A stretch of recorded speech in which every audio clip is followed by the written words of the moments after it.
No drugs in Surat city અભિયાન અંતર્ગત ગાંજાના જથ્થા સાથે એક ઇસમને ભેસ્તાન પોલીસે ઝડપી પાડ્યો. સુરત પોલીસ કમિશનર અનુપમસિંહ ગેહલોતના આદેશ મુજબ સમગ્ર સુરત શહેરમાંથી નાર્કોટિક્સની પ્રવૃત્તિને સદંતર નેસ્ત નાબૂદ કરવા માટે આદેશ આપવામાં આવે, જેથી ચોરી છુપીથી નાર્કોટિક્સના ડ્રગ્સ લાવી સુરત શહેરમાં વેચાણ કરતા નાનામાં નાના પેડલરો વિરુદ્ધ કડક કાર્યવાહી કરવા માટે ખાસ ઝુંબેશ ચલાવવામાં આવેલ છે. જેથી ભેસ્તાન પોલીસ સ્ટેશનના બંને ઇન્સ્પેક્ટરના આદેશથી અને સૂચનાથી ભેસ્તાન પોલીસ સ્ટેશનના સર્વેલન્સ સ્ટાફના માણસો જ્યારે પેટ્રોલિંગમાં હતા ત્યારે એનડીપીએસ અંગે મળેલ બાતમીના આધારે ઊન ભીંડી બજાર આસિયાનગર આમદ મંડપવાળાની ગલીમાં જાહેરમાં ભેસ્તાન પોલીસે રેડ પાડીને આસિફ સુપડુ શેખ ઉંમર 26 રહેવાસી પ્લોટ નંબર 85 આસિયાનગર આમદ મંડપવાળાની ગલી ભીંડી બજાર ઊન ભેસ્તાનવાળો અને મૂળ વતન જલગાંવ મહારાષ્ટ્રને વગર પાસ પરમિટે ગાંજાનો જથ્થો કુલ વજન 213.64 ગ્રામ જેની કિંમત ₹10,682 મતાના મુદ્દામાલ સાથે ભેસ્તાન પોલીસે પકડીને કાયદેસરની કાર્યવાહી કરી.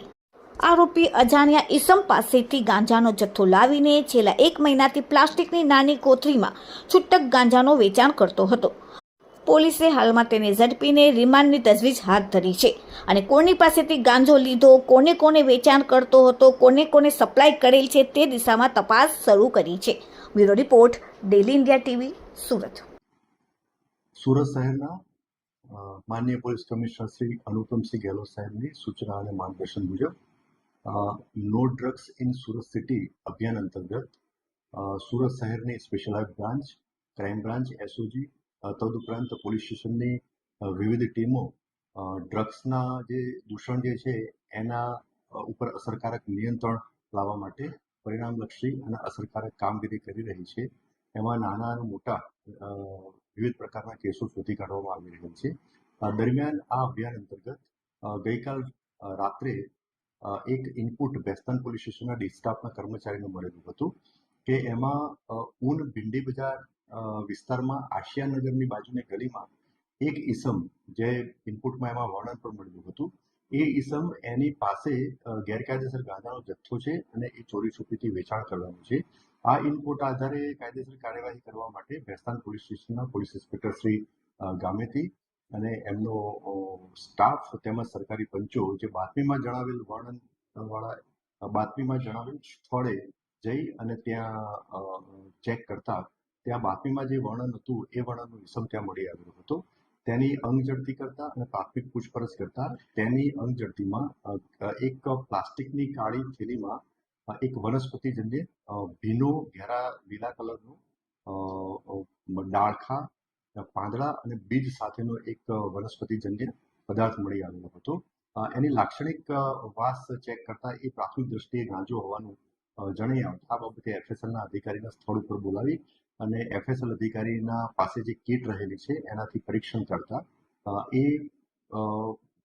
જે વનસ્પતિજન્ય પદાર્થ જે છે એ પ્રાથમિક દ્રષ્ટિએ ગાંજો હોવાનું પરીક્ષણમાં જણાઈ આવ્યું.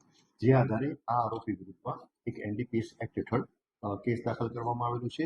આ જેના વિરુદ્ધમાં કેસ દાખલ કરવામાં આવેલો છે એ આરોપીનું નામ આસિફ સુપડુ શેખ અને એનું રહેવાસી જે છે પ્લોટ નંબર 85 આસિયાનગર આમદ મંડપ વાળાની ગલીમાં ભીંડી બજાર ઊનનો રહેવાસી છે અને એનું મૂળ વતન જે છે એ યાવલ અઠવાડા બજાર, થાના યાવલ, જિલ્લો જલગાંવ, મહારાષ્ટ્રનો વતની છે.